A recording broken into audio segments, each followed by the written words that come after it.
right, welcome into another episode of the 2022 MLB Draft Show. And tonight we've got another West Coaster. We've got another guy from the Pac-12. We've got another guy from the Pacific Northwest representing Anthony Hall, pride of San Diego, California, Oregon Yep. Ducks. What's going on, Anthony? How you doing, man? I'm good. How are you? I'm good. So you're coming off kind of a blistering Cape Cod League. You blew up in the Pac-12 season during 2021. I kind of want to just open the floor to you right now and give you the opportunity, tell viewers, tell listeners, who is Anthony Hall on the baseball field, and then a little bit about you off the field. What do you like to do? What are your hobbies? All right. So my name is Anthony Hall. I'm from San Diego. San Diego. Drink it in. It always goes down smooth.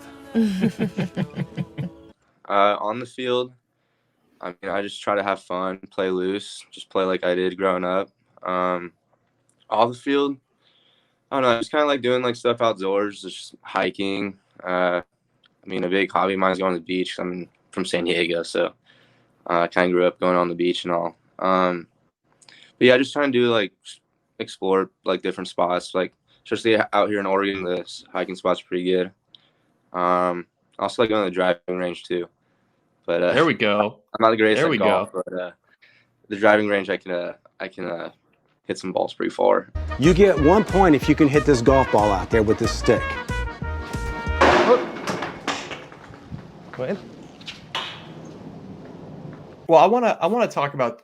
I kind of want to go all the way back to, I guess it was 2019. So you're drafted by the Atlanta Braves in the I think is the 35th round. Correct. They go on and they win the championship this year. What kind of emotions does that bring out? I mean, the team that drafted you, I know that you ended up going to the University of Oregon, but is there a little bit of pride there? Yeah, a little bit. It's kind of cool. I'm just really grateful that I got that opportunity to possibly be in pro ball and all. Especially with my situation coming out of high school and like my injury that I had and all. But it is pretty cool to say that. So. Well, you obviously end up in Eugene, University of Oregon. You come in 2020, kind of a lost season a little bit. 2021, come out this year, and you just bang at the plate. I mean, you really ripped some balls, posted some big exit velos, a good slash line. What do you attribute your success to in 2021 as such a young player? I think it's just my work ethic and the preparation that we do here at University of Oregon. Our coaches really prepare us for, any challenges that come on the field. So I give all credit to them, and then just I guess myself too with my work ethic. Let's talk about your work ethic, because I don't think I properly introduced you. Outfield, used to play a little bit of first base, but I think most people see Anthony as a future corner outfielder. What does your preparation look like? What does your training regimen look like? What's a week in the life of Anthony Hall? So our schedule out here, we have a mandatory 7 a.m. breakfast. So wake up around like 6:15, 6:30ish. Get to the facility at like 6:45, eat some breakfast, come home, do some schoolwork, and then we go to weights. And before weights, sometimes we hit, or if it's optional, there's hitting, and then whatever you want to do. And then after weights, we practice from around 2 to 5, and then you can also hit on your own after too. But I guess like preparation wise, I do have like a little hitting routine I do. I don't do tee. I do soft toss. I don't know why. I just always love soft toss. And then I just do some like one-handed drills and then some other drills to get my hips going and all. And then I go to live arm. So get loose with that, and then machine. And then I go down on the field and hit dead arm BP. And then defensively, my routine just get live reads off BP anytime I can. I think those are the greatest reads you can get. So I think just live BP reads defensively is the best thing.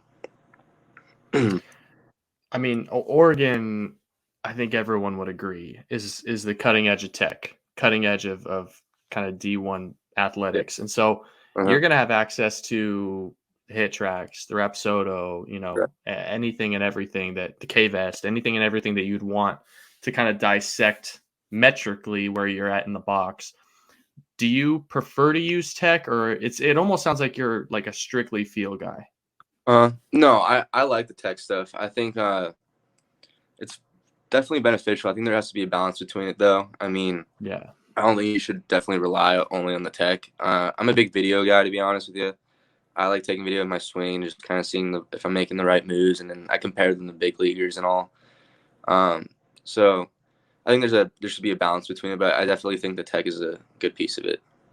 I like dissecting player swings. I think it's an interesting way to kind of look at yourself outside of your own self. Yeah. What are some pillars of your swing? What are some of the things that you're thinking in the box? I guess, what do you want your body to feel like?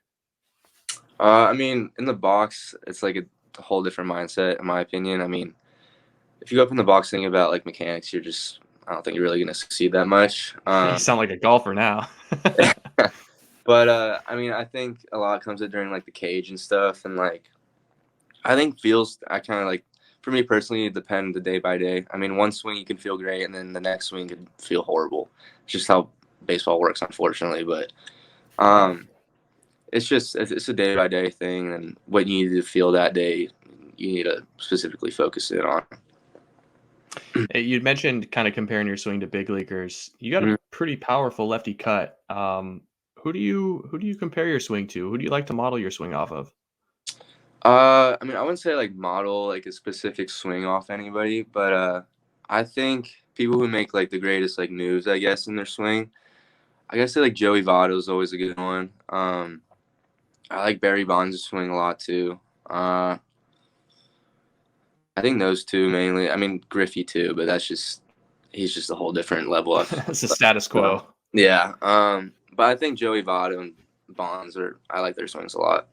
Is there anything specific? Joey Votto, the reason I ask, Joey Votto is not an answer that you get very much in terms of prototype swing. So is it his approach that you really appreciate, or is there an actual move in his swing that you like to key in on? I mean, obviously his approach is awesome. I mean, it doesn't look like he's trying to do too much with the ball, just try to go oppo and into the gap. But it's just he's been so simple with his swing, and then he's also like changed it over the past couple of years. I don't know if you've noticed. He used to be super low, but now he's a little more straight up. So I think he's been kind of adapting to his body, I guess. Maybe that could be why he's a little like standing up a little more. But I think you just need to adapt with your swing and what feels better that day or that year or whatever you want to say. So I think it's just all about adapting. Let's kind of flip it. You play a lot of outfield. I want to know, hitting a home run or robbing a home run? What do you prefer? Oh, I don't think I've ever robbed a home run, to be honest with you. Actually, that's false. I did that a couple of weeks ago, but that was off like machine pitch. Scrimmage doesn't really count. But definitely hitting a home run. Yeah. I'm gonna ask you again after you rob a home run this year. See how you feel. All right. All right, man. Let's talk a little Pac-12. Your Oregon Ducks brought in a ton of talent this year. Yeah. You guys brought in a nasty class. Ton of transfers, ton of impact freshmen. What kind of goals do you have for the program this year? And then I guess the second part of it is, do you have any individual goals that you'd like to achieve in 2020, 2022? Yeah. So I mean, our goal is to win. Obviously, go to Omaha. We're pretty close last year. Just needed 3 more wins, obviously. But yeah, our goal is to win. I mean, my goal is to win too. I mean, I feel like if you play to win, your personal goals are going to show up. Yeah. So I mean, I just playing for the team, and your personal goals are going to eventually show up. Absolutely. Well, okay. So not to look too far ahead, but we got 9 months until you're draft eligible again. Is there something specifically that you're looking for in a future employer, in a future team, the way they develop their players? Yeah. I mean, I think the development system is pretty big. I developed a lot here in Oregon, so I want something like that in pro ball as well. Obviously, you can kind of tell like I'm big on the hitting aspect of it, so good hitting development would be awesome. Yeah.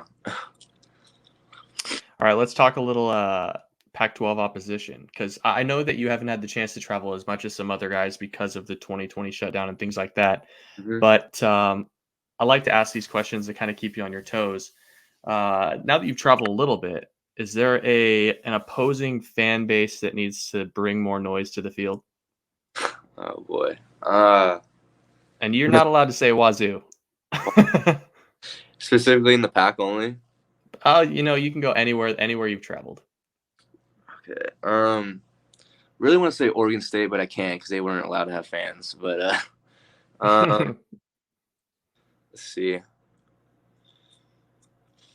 Cal was kind of iffy. I mean, I don't know. It's hard to say with the COVID restrictions, honestly. Yeah, for sure. University of Portland wasn't the greatest fan base either. Yeah, it's just hard to tell because of COVID, to be honest with you. Well, the inverse of that, though, outside of Eugene, was there a fan base that really impressed you? I thought U of A was pretty cool. Also because, I mean, their state was a little lenient on the whole COVID restrictions and stuff. But I think my freshman year, yeah, Hawaii was pretty cool. We played in like an old minor league stadium, and they sold out. But also during the regional against LSU, that was a pretty cool atmosphere there. Yeah, LSU travels, that's for sure. Yeah, man. they do travel well. They do. They do. All right, so kind of the last question about the Pac-12. Is there a pitcher that kind of stands out in your time at Oregon as just being a real neat, nasty at-bat? Ooh. Pac-12. Brandon Beck from Stanford is pretty good. Just command all of his 4 pitches. Kevin Abel. Nasty curveball changeup, huh? Yeah, I got me. Actually, my first college AB was against Max Meyer. I mean, I obviously know that's not Pac-12, but that's a brutal welcome to the to the league. First 2 college ABs were strikeouts against 101 with a 93-mile-per-hour slider. So, wasn't the greatest welcoming, but normal college stuff, man. Yeah, but I think I think those 3 I named were pretty decent guys. Yeah, I think that. I mean, you just named a bunch of potential future big leaguers, high draftees for sure. Yeah. All right, man. Well, we got one more question. It's kind of the, I guess, the totem of this show at this point. What's the one fact that you know about literally anything in the world? Doesn't matter what it is. Maybe an opinion, a talent that you have that not a lot of people know. Ooh, one fact? Just anything random in general? Anything. Yeah. We've got a Mount Rushmore at this point, like the best facts that we've been taught on this show. So you got to bring the heat. Got any examples? I mean, the one that stands out is Pringles are not a potato chip because they don't have enough potato. Okay. So do with that what you will. All right. The weirdest one that comes to mind is so you know how Fruit Loops are all like the same color? Or I mean, the different colors. Sorry. Yeah. Colors. They're all the same flavor. I don't know. I thought that was really. Yeah. Well, I didn't know that, and I still. I mean, I'm 31 years old. I still eat Fruit Loops. That's what I actually saw. That's that upsetting. The other day. I don't know where I saw it on, but yeah, they're all the same flavor, even though they're different colors. What? Yeah. That's actually kind of upsetting. I feel like I've been hoodwinked for the last 30 years of my life. I'm gonna split them up now. I'm gonna take them out like M&Ms. Split them up. I'll put that theory to the test. But Anthony, it's been a pleasure, man. Thank you so much for joining the show. Even though you're an Oregon Duck, I'm a Coug. I'll still be rooting for your talents this year. I think you got a big year ahead, man. All right, I appreciate that, Joe.